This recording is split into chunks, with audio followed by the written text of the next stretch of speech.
Steinbeis are going to get Honeycutt back up in the correct position. Yeah, you got to start with the lap cars, and of course, he's done before he started. So DJ, man, over his first one of the cars right now. But it's he's got better every night. It's so he can do. Choose a lot of restart jacks. What a win that would be for Stormy Scott as Vince Jr. won the late model in front of a hometown crowd here just outside Las Cruces as well. But first things first, we still have 27 laps to go. Bobby, here's to lead a few laps into this early. He's going to be able to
well. We saw him bobble a little bit there in the middle of 3 and 4. Great shot there by Adam Morrison, the infield.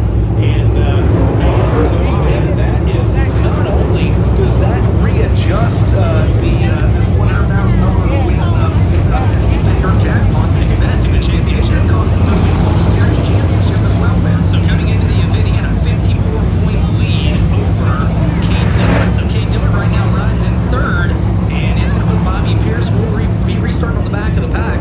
This is going to get close, guys, as he's trying to get a $3,000 championship. And race fans, your new leader now, Kyle Larson out of Elk Grove, California, as he tries to pick up his first ever Rio Grande Way Services Wild West Shootout win. But he's got Cade Dillon behind him. That's Cade Dillon in third. He's actually second now. Marler in third, Stormy side in fourth. 6 laps Will be the leader on this Delaware double file restart. 6 laps to go. Larson, Dillard, Marler, Scott, Alberson, your top 5 as they head into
the Rio Grande Way Services restart.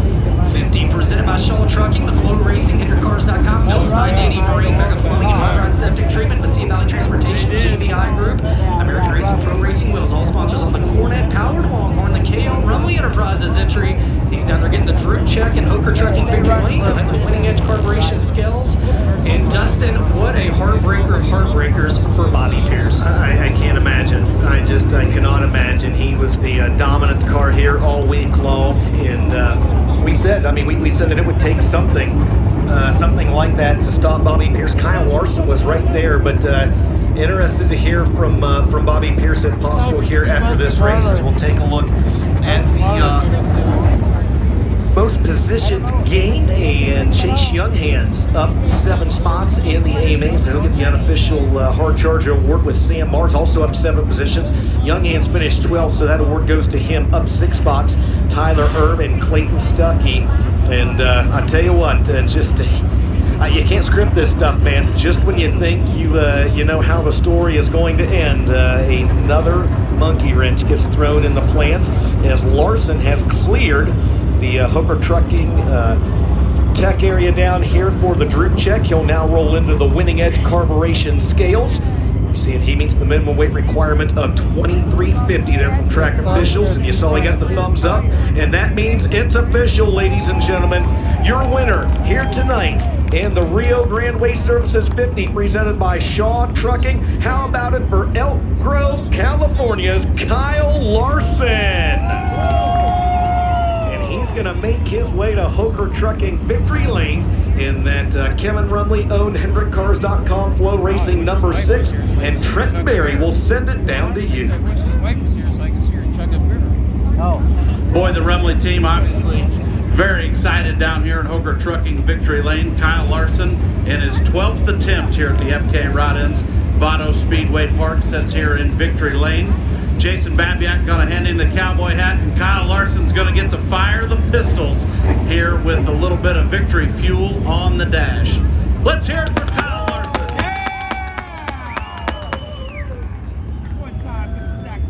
Set those back on the side of the race car. Grab that can of victory fuel. Kyle, your race. As he gets congratulations there from Kevin Rumley, the rest of the KO team right there that has worked so hard on the race car and given him a great piece to run here this weekend. Kyle, you're going to get $25,000 at the pay window, okay? But tonight's race was $26,000 courtesy of Carl Chevrolet Cash. There's your first $1,000 that we're going to pay you out for this. You really had that thing wound up on the high side. It looked like you were a lot better after that first yellow and kind of had a chance to reset. Did the car feel better to you? Yeah, I felt like just before the caution, my tires were coming in good, and I had good traction at that point. The top was starting to come in as well, 1 and 2, and yeah, the restart just kind of worked out for me to get to second, and was just making tons of mistakes behind Bobby, trying to run really hard. I was trying to peek at the board to see how many laps were left, and felt like we were running a long run there, and just pushing too hard, and yeah, he kept getting away, and then I get back to him. So my car, I think our tire selection maybe was better than his is all, but our car was good as well against the cushion. I didn't feel great around the bottom early, but up top I was good. So huge thank you to everybody on this team, because they've been busting their butts this whole time. It's been pretty miserable couple weeks, honestly. Just the first part of the night anyways. Racing's been good and fun. It's just been a lot of work, and so you can't thank them enough for working that hard. It was definitely tough. So cool to get in Victory Lane. Just wish that it would have happened a little differently there off of 4. I think it was, who knows. We've got the video. His tire went down off turn number 4. Well, that's good to know, because yeah, I did get up underneath him a little bit, and I just assumed it was my nose that cut his tire. So I wasn't too excited, inheriting the lead like that, but that definitely makes me feel better. So I hate that for Bobby. Either way, whether I give him the flat or not, I wanted to race it out with him. He obviously had a lot of money on the line tonight too, and if I couldn't win, it would have been cool to see him take home that bonus money. But it's always fun racing him. It's him and I have very similar driving styles, and there's not many guys that can hustle a late model like he can. So, like I said, it's fun to race with him. Wish we could have raced it out, because I think it was getting ready to get good there down the front stretch into 1. But yeah, just all for naught, I guess, on his end. But his team did a hell of a job all last year, especially these couple weeks. So I'm sure they'll have an even better season than they had last year. Track owner Roll Jones, I'd like to congratulate you real quick, and I'm going to have one more question for you. How satisfying, how pleasing. I know how much you want to be fast all the time in this race car. We've talked a lot about how tough it is, and this didn't come as easy to you as a lot of other things. What kind of emotions do you have right here? Yeah, it's obviously very exciting. These are by far the toughest vehicles, most confusing vehicles for me to figure out how to drive. The mechanic side of it, a sprint car is confusing to me on the mechanic side, and they're way simpler than these, but I try to even not understand anything about these. I try to focus on driving, and that's tough enough. So I've been qualifying so bad, and then tonight I finally ran the middle and went quick time. So maybe I was just running the wrong line all week, but they're so hard, and it's such a challenge for me to try and figure it out. And I think that's honestly, what I like and hate about it. It's I get so frustrated in these things more than any other car that I run, and but when you win, it's also very satisfying. Or when you have runs where you go from 22nd to 5th or whatever. So and again, I can't do it without this team. They work so hard. Longhorn, Bilstein, Flow Racing, Dini Marine, everybody who helps out a part of this 6 car. It's always fun to get to come and run. It's really relaxing. I feel bad for Kevin too. I mean, he has to deal with me, who like I said, I'm so confused in these things all the time. He asks me what I feel, and I really don't know what I feel to tell him. So I'm penalizing him more than anything. But like I said, it's rewarding when you can finally win. Man, great job. Royal Jones, it means a lot to have Kyle Larson here. Oh my goodness, we're so proud to have him. I've been following him for quite some time. Of course, he's been racing forever, but I remember going out to Northern California and he won at Chico. And the next night I went to wherever they went on a Monday night, I was always out there watching Steve race all the time. Steve ran first, he ran second. Steve gave him a big old hug and lifted him. Steve told me at the picture lady, he said, keep an eye on this boy. He's going somewhere. He's something. And I remember going to Knoxville one time, and I was kind of drunk, but I went up the suite. I was with Jeff Gordon, and I told Jeff Gordon, I said, I'm a racer, but I'm a professional race watcher. I can watch races better than I can race them. And I said, this young man right here, I said, watch out for him. You guys got to get him on your team. I'm sure he didn't listen to me. I was drunk, but anyway, I pretty much told Jeff Gordon that Hendrick Motorsports needed to have this young man on their team, and eventually they got him. But man, it means so much to me for you to be here. You're a great person, a great family person, and thank you for all you do, and thank you so much. I'm glad you finally got your win here. You got a bunch of seconds, now you got it first, so thank you so much. Man, awesome to hear that. How about track owner Royal Jones right there, as well as Kyle Larson? All right, well, Trent, I'm glad that you and Royal are done holding hands down there. We'll give you an opportunity to make your way down. Com 380 at Missouri State University, my junior year as a broadcast. You know what you did, my golly. There you go. Kyle Larson wins it all at the end here. This is the last day of the Wild West Shootout. Thanks for joining me. If you like this video, please subscribe to my channel if you don't subscribe already, and smash that like button. I'm glad everybody tuned in and watched my channel and watched the video. So stay tuned for more this year. I'll be going to more races, and I'll bring them to you. So happy modeling, everybody. Take care. Just couldn't hold them off.